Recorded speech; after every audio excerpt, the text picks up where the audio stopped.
This review is of Hank's Genuine Gourmet Philadelphia Recipe Diet Root Beer. And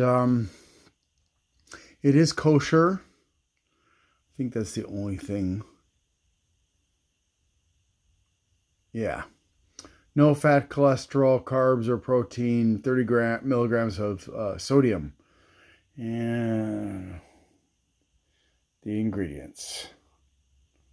And if you have PKU, phenylketonuria, please do not drink this. It has phenylalanine in it.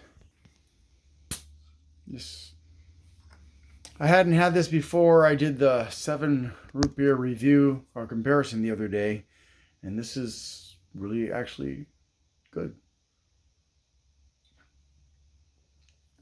As long as you don't have PKU.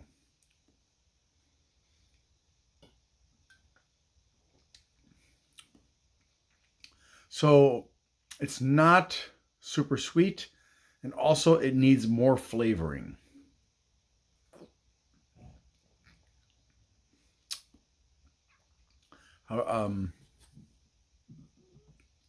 It's got a lot of carbonation.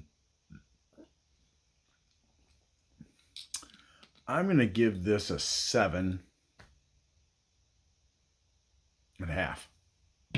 Thanks for watching and hope you have a great day.